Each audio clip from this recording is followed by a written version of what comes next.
of the show and point of view protagonist is detached. I think I'm a little bit of an outlier when I say that the pilot for Frieren, while great, didn't hit very hard emotionally for me. I think Frieren very deliberately built characters around cookie-cutter tropes, and they eventually subvert those in really interesting ways. But because What's up, guys? I hope you're all having a blessed day. And today we've got another Frieren video, and this is all about rewatching a show. Some people in the camp of that once you watch a show one time, you can never watch it again to its same enjoyability. While other people say that if the show is truly peak writing and it's really that good, you can watch it any number of times and it'll still be amazing. Let's figure out that today with this video. And this is when rewatching a show completely changes it. Second viewing. Sometimes great stories not only hold up, but are enhanced by a second viewing. Now, I don't think added depth in a rewatch is a prerequisite for a story to be good, but the shows that stick with me the longest in the most impactful ways tend to do it. Because when a story is fantastic the first time around, but gets better every time you revisit it, it helps it have such a long staying power. I think it's a major part of what makes Frieren Beyond Journey's End such a special show. Its numerous layers of depth are the reason I keep coming back to talk about it, and this is demonstrated beautifully by its first 2 episodes. Welcome to a running series called Exploring Frieren. My name is Pei, and today we're talking about how the second time around, Frieren's a very different story. I was first introduced to Frieren through discussion on the internet surrounding its first episode. While people talked about things like how the premise was an interesting subversion of storytelling structure, or the general quality of the show, the thing I saw talked about the most was the emotional impact. Which is interesting because when I watched it, it didn't really hit. I was absolutely engaged and intrigued by the entire approach, but when the emotional climax of the episode hit, I wasn't really invested in the characters. I think I'm in a minority here, but the first episode isn't what sold me on the series. I actually stopped watching for a little bit before my roommate convinced me to continue. Having big emotional moments at the end of the first episode or at the beginning of a movie isn't unique to Frieren. It's actually popular with tons of effective examples. The beginning of Pixar's Up and Naughty Dog's The Last of Us are built around big crescendoing loss, something that contextualizes and sets the tone for the rest of the story. While the first episode of Frieren is similar, its approach is drastically different. Instead of selling this deep connection between characters that'll lead to a tragic loss, it does the inverse. She's cold and uninvested in her previous relationships. And while Frieren is full of compelling characters and relationships, at the start of the story, they're presented as very formulaic. But after you've seen this series and are invested in the characters and the relationships, the first episode hits in a completely different way. Today's video is I completely get what he's saying, and it's very true.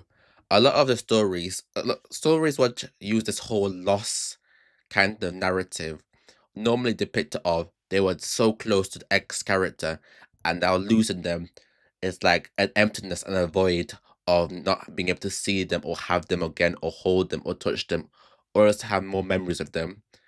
But meanwhile in Frieren, it's almost as if it's the reverse order where she was distant and cold with them before, and then through the loss is when she gained emotions and memories and love of their time together.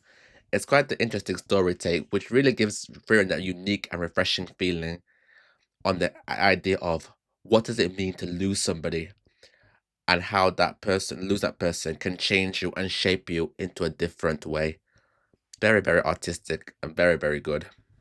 To you by Skillshare. Recently, I've mentioned across a couple of videos that I've been putting a lot of conscious effort towards writing a fantasy book, so my partnership with Skillshare came at a perfect time. While for me it's writing, you might have something else you want to improve at. Skillshare offers classes on a range of different topics like drawing, animation, photography, music, writing, business, or even making YouTube videos. Skillshare's large catalog and variety of courses gives you options to find classes that work the best to help you. So often when using online resources to learn, it's hard to curate for your own skill level. Skillshare gives you that information front and center so you can find the right fit. Take Yeon Lee's class on writing character-driven stories, for example. It's fascinating, and it focuses on a more achievable goal for me, as a generally inexperienced writer, creating a 3 to 5 page short story using the information she teaches. And the reason I'm so excited to continue my collaboration with Skillshare is because I care a lot about learning and developing skills, and the right guidance when picking up a new hobby or pursuit can be the difference between it sticking and Leo. So there are many different types of stories that are different in repeat viewings. The most obvious examples are ones that are built around twists. Things like The Sixth Sense, where everything is recontextualized when you find out a piece of information at the end. Those are cool and interesting, but not exactly what I'm talking about here. With Frieren, the first time you're watching it, a twist isn't purposely being withheld. It's actually kind of a different story the second time. If I had to choose one show what I've loved over and over rewatching, has to be Avatar: The Last Airbender.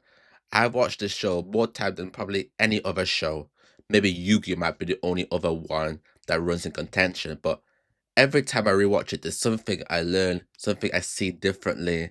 I can get a deeper dive in the characters I didn't know previously and get them seen in an almost different light as I've grown older with age and have different experiences where the characters' journeys become more understanding and relatable. But yeah, the question for today is: if there's one show you rewatched, what was it, and what made you keep coming back to it? I'd love to hear your thoughts down below. Around. And to understand that, we should first look at death scenes. Characters dying in media is nothing new to stories. Deaths are often reserved for major emotional moments and beats in a story, often climaxes, like the finale. But sometimes they're used as inciting incidents, like in Frieren. But pretty consistently, for a character death to hit, there has to be some sort of investment and attachment. But that's the thing about Frieren Beyond Journey's End. The namesake of the show and point of view protagonist is detached. I think I'm a little bit of an outlier when I say that the pilot for Frieren, while great, didn't hit very hard emotionally for me. I think Frieren very deliberately built characters around cookie-cutter tropes, and they eventually subvert those in really interesting ways. But because that, it took me about 3 episodes to really start to be invested. But by the time I got to the end of the first season, I was in love with all these well-crafted, complex characters. So when I rewatched the show, those death scenes suddenly hit really hard. Because Frieren's a story that takes place after the hero's journey, which means this story's introduction could also function as another's finale. And the second time around, it did. And it hit way different. The first time I watched episode 1, the writing was really effective. A major theme in the story is how disconnected Frieren is due to her nature as an Just as a brief note, when I first watched Frieren, the first 4 episodes all came out at once. So I think that was a really interesting take in terms of the studio releasing that way, because individually, the first episode and second episode and third episode all individually are incredibly boring. But when you watched it all in kind of back to back, it really sets the premise of what the Frieren world is all about. So as a distribution point of view, they nailed it.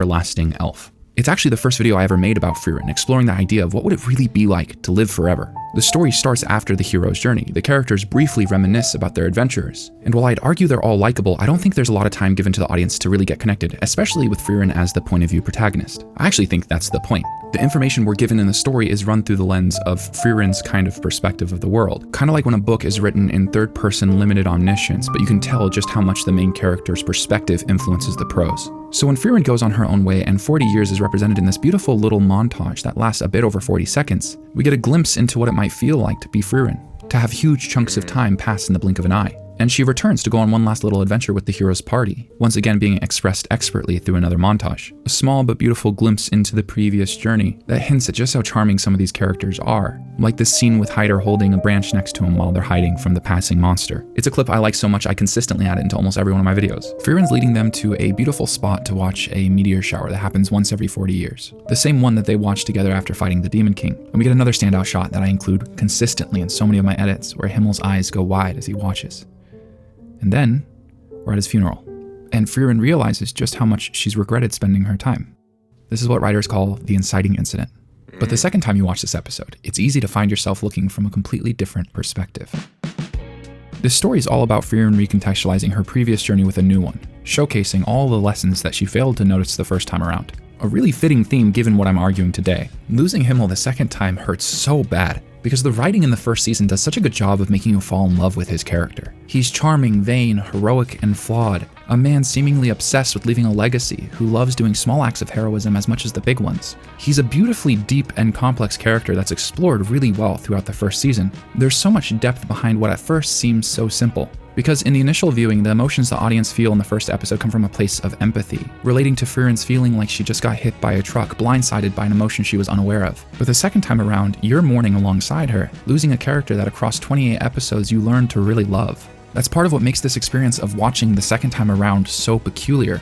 For me, it was also something I stumbled into, not realizing how much it would impact me, because the most emotional moments that Frieren has throughout the entire first season happen in the first 2 episodes. Obviously with the loss of Himmel, but also Heiter.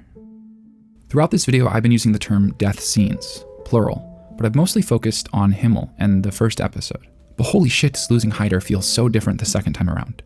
His story with Fern is really fantastic, and this becomes more and more abundantly clear throughout the series, with scenes like that monologue from episode 14 where he talks about how being an adult is pretending sometimes, acknowledging how out of control the world feels, and how important it is to support those who need it. He was a corrupt priest with nothing that seemed like it could stop him from drinking, including saving the world, except maybe an orphan. He's this fantastic character, Everything from his use as comedic relief to the serious moments, like when he explains his background and history with Himmel. Stories are often about character arcs, and Frieren's starts when she loses Himmel. She realizes that she has to change the way she's living. And in Heiter and Eisen's later interactions with her, you can see how much they notice.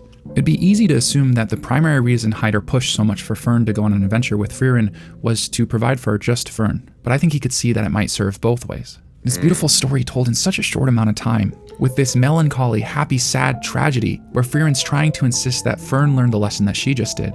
It just showcases how much of this series in a second viewing changes. It really functions as this beautiful bookend to the first season, a fantastic start to this story, and a delicate ending to another. 2 episodes that feel completely new when you watch them again. It's very true.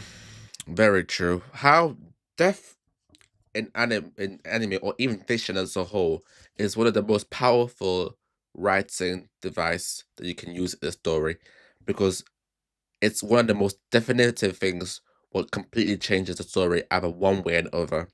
The characters change. The first you have the character who's died. They've left a hole and gap in the world. Then you have everybody they affected and how their story diverts or changes. How that one death can completely derail the way they were going to. And when used the way Frieren has, it really shows the real extent of how death can be really used to its full potential to create all sorts of stories. Other shonen shows, obviously, like take for Naruto and One Piece, for example, with like Jiraiya dying and Ace dying. This kind of creates a situation where our protagonist gets a wake up call. They have to realize they have to get stronger. They're not too weak. Takes a step back to start training, and it like refines the resolve to do more. However, Frieren takes a different approach where it's showing how death, rather than affecting you on the physical plane, encourages you to get stronger or more powerful. It cr- it it it focuses on the idea of interpersonal relationships and understanding what relationships are and how to truly appreciate them for what they are in the moment. Both of which nothing's wrong with either of them, but it's just refreshing to see how Frieren does it in a different way and that what we normally used to seeing. And I completely agree with this notion where rewatching a show, especially something like Frieren, is very, very good because it's so depth going on. There's so much intricacies of the world building, of the characters, the dialogues. It's all purposeful and it's chosen specifically to heighten that specific scene and a message it's trying to tell you take for. Um, I'll definitely say Frieren is definitely one of the shows that's worth rewatching. And I can see why these videos do so well because there's so much to depict from every single scene, from every episode, from every character in Frieren that it is fascinating to learn more about it. Especially in these videos, I rarely speak compared to my other videos because there's so much to learn. And that's just the fascination part of watching a true fantasy like Frieren. But yeah, that was the video today, guys. I hope you all enjoyed it. Give me other ideas of other shows you'd like me to review or react to, and we'll see if we can get them done in the near future. As always, though, like, comment, and subscribe. And until next time,